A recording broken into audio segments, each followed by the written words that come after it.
سال پہلے اسلام آباد کی ایک لڑکی سے سوشل میڈیا پہ میری بات ہونے لگی۔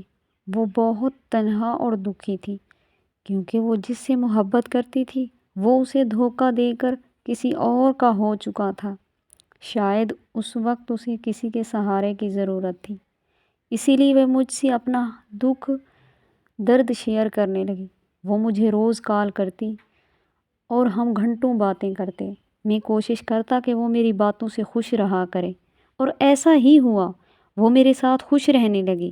وقت گزرتا گیا اور اسے میری عادت اور مجھے اس سے محبت ہو گئی۔ پھر ہم نے ایک دوسرے سے ملنے کا فیصلہ کیا۔ وہ مجھ سے ملنے کے لیے اسلام آباد سے کراچی آ گئی۔ کراچی میں ہم نے بہت اچھا وقت گزارا اور پھر وہ 2 دن بعد واپس اسلام آباد چلی گئی۔ اس کے بعد واپس جانے کے ہم دونوں میں لڑائی ہونے لگی۔ لڑائی کی وجہ اس کا گزرا ہوا کل تھا، کیونکہ اسے لگنے لگا تھا کہ میں اس انسان جیسا ہوں جس نے اسے دھوکہ دیا۔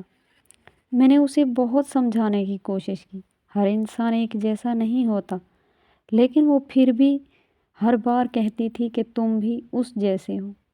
مجھے اس کی یہ الفاظ بہت تکلیف دیتے، لیکن میں برداشت کر جاتا۔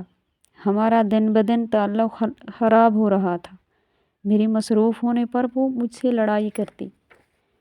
شاید اسے لگنے لگا تھا کہ میں کسی اور کو ٹائم دیتا ہوں، لیکن میرا خدا گواہ ہے کہ میں سچ میں مصروف ہوتا تھا، کیونکہ میں نوکری کرتا ہوں اور مردوں کو اپنا گھر چلانے کے لیے کام کرنا پڑتا ہے۔ لیکن وہ چاہتی تھی کہ میں اس سے باتیں کرتا رہوں۔ پھر میرا ویزا آ گیا اور میں باہر کے ملک جانے کی تیاری کرنے لگا۔ جب اسے پتہ چلا تو اس نے مجھے جانے سے روک دیا اور مجھے یقین دلایا کہ وہ اب لڑائی نہیں کرے گی۔ میں رک گیا کیونکہ میں بھی اس سے دور نہیں جانا چاہتا تھا۔ پھر ہم میں سب کچھ ٹھیک چلنے لگا۔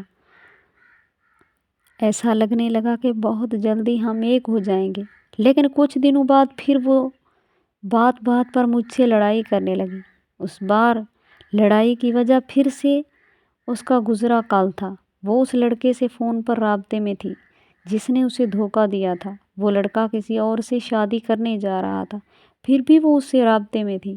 جب یہ سب مجھے پتہ چلا تو میں نے اسے کچھ نہیں کہا، کیونکہ میں بھی 6 سال سے ایسے وقت ہی گزر چکا تھا۔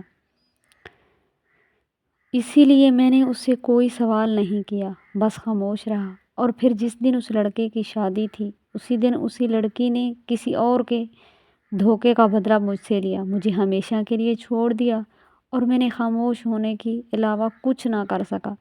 اب وہ کسی اور کے اور میں کسی اور کے ہجر میں زندگی کاٹ رہا ہوں۔